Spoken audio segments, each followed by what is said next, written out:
बहुत समय पहले उत्तर भारत के एक छोटे से गांव सरसोंपुर में दो बहनें रहती थीं, सीमा और गीता। सीमा 14 साल की थी, जिम्मेदार और शांत स्वभाव की।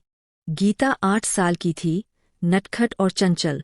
उनका परिवार गरीब था, मिट्टी का घर, एक गाय, एक कुत्ता, एक बिल्ली, छोटा सा खेत।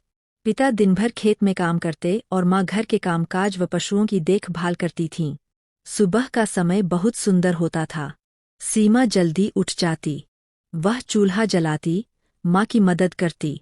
गीता अपनी आंखें मलती हुई धीरे धीरे उठती और सबसे पहले दीदी से लिपट जाती। गीता, दीदी, मुझे भी उठाओ ना। सीमा, हंसते हुए, चल हट, सोती रहेगी तो स्कूल कैसे जाएगी।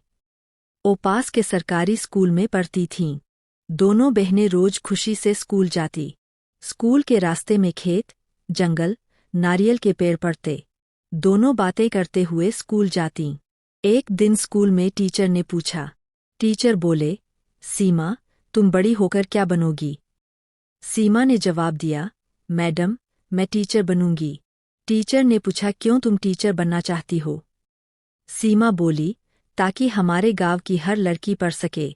गीता यह सुनकर तालियां बजाने लगी। दिवाली आई। घर में सफाई शुरू हो गई।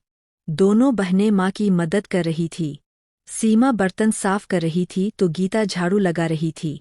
उनकी माँ सफाई कर रही थी। सब मिलजुल घर को साफ कर रहे थे।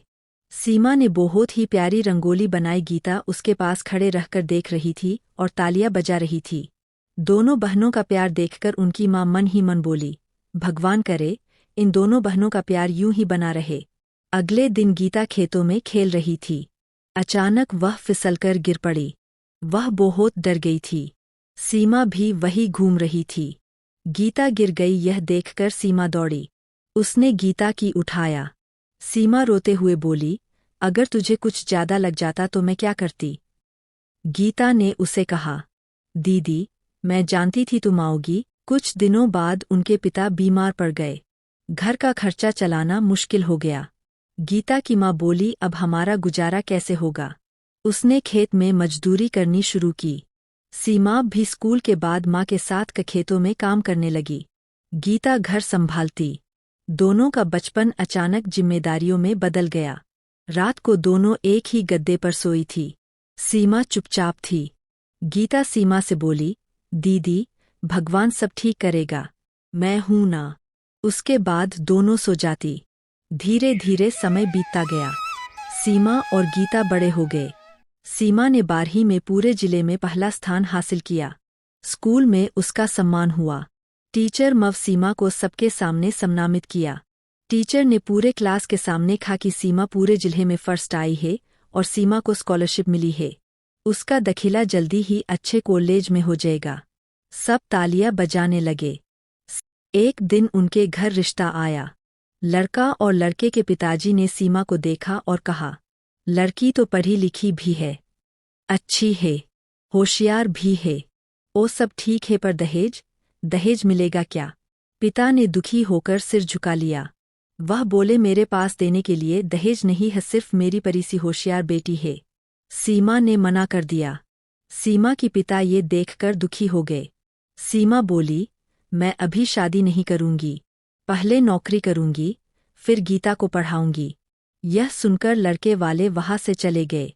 कुछ सालों बाद सीमा ने भी .एड पूरा किया और उसे गांव के ही स्कूल में टीचर की नौकरी मिल गई। टीचर ने सीमा को कहा, वेलकम सीमा, तुम्हारा स्कूल में फिर से एक बार स्वागत है। ये सब तुम्हारे मेहनत का फल है।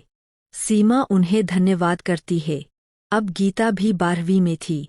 उसने दीदी से कहा, दीदी, अब मैं नर्स बनूंगी, मैं भी सबकी मदद करूंगी। सीमा ने उसे कहा, तू जो चाहे बन सकती है। समय बीता। सीमा गांव की रिस्पेक्टेड टीचर बनी। अब वो अच्छे से साड़ी पहनकर स्कूल जाती। गांव के लोग सीमा की बहुत तारीफ करते। वो कहते, देखो गरीब की बेटी टीचर बन गई। सीमा बहुत खुश होती यह सुनकर। गीता ने नर्सिंग पूरी की और शहर के अस्पताल में काम करने लगी। लेकिन जब भी छुट्टी होती दीदी के साथ बैठती, वही बचपन की बातें करती। गीता कहती, दीदी, तू न होती तो मैं कुछ भी न होती। सीमा मुस्कुराती और कहती, नहीं पगली, अगर तू न होती तो मैं भी न होती।